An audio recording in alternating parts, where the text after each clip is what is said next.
Hi friends, ഇനി ഇവിടെ സംസാരിക്കാൻ പോകുന്ന ഡയബറ്റിക് ഫുഡ് മാനേജ്മെൻറ്റ്. അതായത് നമുക്കറിയാം, വർഷങ്ങളായിട്ട് ഷുഗറുണ്ട്, കാലം ഒരു ചെറിയ മുറിവുണ്ടായി കരിയുന്നില്ല, ഡയബറ്റിക് ഫുഡ് അൾസറുണ്ട്, കരിയാത്തൊരു മുറിവ്. അപ്പോൾ എങ്ങനെയാണ് ഈ നോൺ ഹീലിംഗ് അൾസർ അല്ലെങ്കിൽ ഈ മുറിവ് കരിയാ വരുന്ന കാരണങ്ങളാണ് ഇവിടെ ഞാൻ പറയുന്നത്.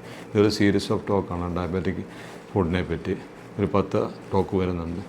അപ്പോൾ അതിൻ്റെ പ്രാരംഭ നിലയിലാണ് ഈ ടോക്ക് ഞാൻ പറയുന്നത്. അതായത് നമുക്ക് ഷുഗർ ഉണ്ട്, ഓൾറെഡി ഹൈ ഷുഗറാണ്, വർഷങ്ങളായിട്ടുണ്ട്. നമ്മൾ ഇൻസുലിൻ എടുക്കുന്നുണ്ട്, മരുന്നെടുക്കുന്നുണ്ട്. നമ്മുടെ ശ്രദ്ധക്കുറവുണ്ട് അല്ലെങ്കിൽ അതിൻ്റെ സെൻസേഷൻ കുറവുണ്ട്. നമ്മൾ കാല് മരിച്ചിരുന്നുകൊണ്ട് ഒരു കല്ലുകൊണ്ട് അല്ലെങ്കിൽ മുള്ളുകൊണ്ട് നമ്മൾ അറിഞ്ഞില്ല. അപ്പോൾ അത് ആൻറ്റിബയോട്ടിക് കഴിച്ചു, പല ട്രീറ്റ്മെൻറ്റൊക്കെ ചെയ്തു. പക്ഷേ എന്നാൽ പോലും മുറിവ് കരിയുന്നില്ല. നോൺ ഹീലിംഗ് അൾസർ എന്ന് പറയും.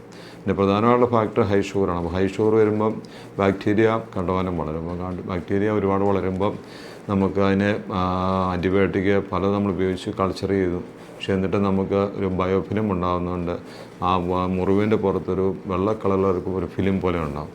അപ്പോൾ അതിനെ നമുക്ക് ഓവർകം ചെയ്യാൻ പറ്റില്ല. ആൻറ്റിബയോട്ടിക് ഓയിൻമെൻറ്റ് ഉണ്ടോ അല്ലെങ്കിൽ IV ഉണ്ടോ, അത് നമ്മൾ ഡിബ്രൈഡ് ചെയ്യണം. അത് നമ്മൾ കട്ട് ചെയ്ത് മാറ്റിയിട്ട് വേണം നമുക്ക് ട്രീറ്റ്മെൻറ്റിലേക്ക് പോകാൻ വേണ്ടി. അപ്പം ഒരു കാരണം ഷുഗറാണ്, ഹൈ ഷുഗറാണ്. രണ്ടാമത് വരുമ്പോഴത്തേനും നമുക്കറിയാം വാസ്കുലാരിറ്റി, അങ്ങോട്ടുള്ള ബ്ലഡ് സപ്ലൈ ആണ്.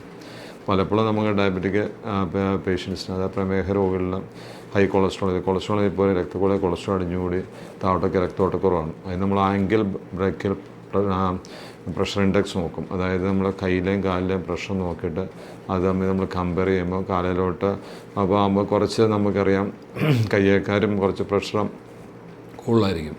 അപ്പം അതിൻ്റെ ഒരു റേഷ്യോ വെച്ചിട്ട് ഒരു 0.3, 0.5 കൂടുതലാണെങ്കിൽ നമ്മൾ അതനുസരിച്ചുള്ള ട്രീറ്റ്മെൻറ്റ്, അങ്ങോട്ടുള്ള വാസ്കുലാരിറ്റിയും കൂടെ നമ്മൾ ഓപ്പണാക്കി കൊടുക്കണം.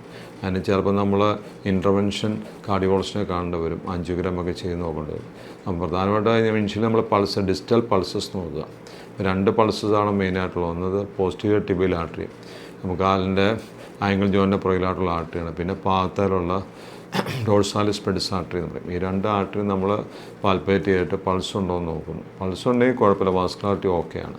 പിന്നെ ഡിസ്റ്റലായിട്ട് നമുക്കറിയാം വിരലിൻ്റെ അറ്റത്തേക്കുള്ള രക്തോട്ടക്കുറവ് ചിലപ്പോൾ വന്ന് ചിലപ്പോൾ നമുക്കൊരു കറുപ്പ് കളറൊക്കെ വരാം, ഗാംഗ്രീൻ എന്ന് പറയും.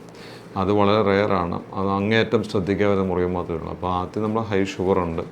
രണ്ടാമത്തെ കാര്യം നമുക്ക് വന്നു വെച്ചാൽ ഇങ്ങോട്ട് രക്തോട്ടക്കുറവ് നമ്മൾ നോക്കി. പിന്നെയുള്ള ഫാക്ടേഴ്സ് പറഞ്ഞാൽ ചിലപ്പോൾ നമ്മൾ കാലിൻ്റെ ഷേപ്പിലുള്ള വ്യത്യാസം വരാം. ചിലർക്ക് ഫ്ലാറ്റ് ഫുട്ടായിരിക്കാം.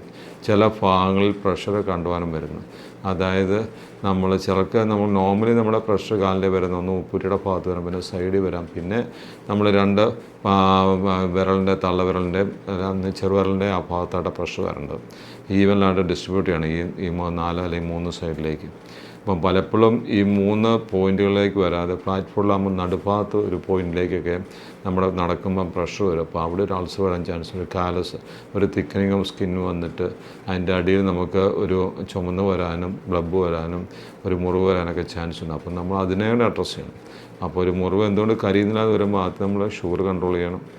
അതനുസരിച്ച് അവിടെ ബാക്ടീരിയൽ ഗ്രോത്ത് ഉണ്ടെങ്കിൽ അത് കൾച്ചർ ചെയ്ത് അതിനെ ഓവർകം ചെയ്യണം. അതുകൂടാതെ വാസ്കുലാരിറ്റി നോക്കണം. ഇങ്ങനെ മൾട്ടിപ്പിൾ ഫാക്ടേഴ്സ് ഉള്ളതുകൊണ്ടാണ് നമുക്ക് പലപ്പോഴും ഈ കാലിലെ മുറിവ് കരിയാൻ പോകുന്നത്. അപ്പോൾ നിസ്സാരമായിട്ട് നമ്മൾ പോഡിയാട്രി, ഇപ്പം കാലിൻ്റെ ഡയബറ്റിക് ഫുഡ് മാനേജ്മെൻറ്റ് അല്ലെങ്കിൽ വെരിക്കോസ് അൾസർ, ഇതൊക്കെ നമ്മൾ അതിന് വേണ്ടി തന്നെ ഇപ്പം പ്രത്യേക ശാഖയുണ്ട്, പോഡിയാട്രി എന്ന് പറയുന്നത്. അപ്പോൾ ഫുഡ് ഡിസീസ്, ഇപ്പോൾ ഏതാണ് നമുക്ക് കാലിൻ്റെ പ്രശ്നം, അപ്പോൾ ഇതാണ് ഡയബറ്റിക് അൾസറാണോ, വെരിക്കോസ് അൾസറാണോ, അതോ POVD എന്ന് പറയും, പെരിഫറൽ ഒക്ലൂസീവ് ആർട്ടറി ഡിസീസ്, അങ്ങോട്ട് രക്തോട്ടക്കുറവ് കാരണമുള്ളതാണോ, അപ്പോൾ ഏതാണെന്നോ നമ്മൾ ആദ്യം ഐഡൻറ്റിഫൈ ചെയ്യണം, ഡയഗ്നോസിസ്.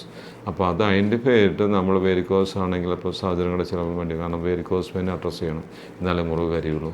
കാരണം അങ്ങോട്ട് നമുക്കറിയാം ഒരു വീനസ് ബ്ലഡ് കണ്ടുവാനും അവിടെ കെട്ടി നിൽക്കുന്നതുകൊണ്ട് എഡിമയൊക്കെ വരുന്നത്, നീരൊക്കെ വരുന്നതുകൊണ്ടാണ് ഇത് കരിയ വരുന്നത്. അപ്പോൾ നമ്മൾ പ്രധാനമായിട്ട് ഈ ഒരു ടോക്കിൽ ഡയബറ്റിസ് അൾസറാണ് പറയുക.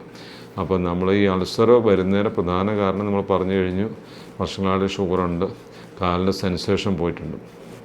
അപ്പോൾ സെൻസറി ലോസ് ഒരു ഭാഗമാണ്. അപ്പോൾ സെൻസറി ടെസ്റ്റിംഗ് ഒക്കെ ചെയ്യാനുണ്ട്, അത് ഡോക്ടർ ലെവലാണ് ചെയ്യേണ്ടത്.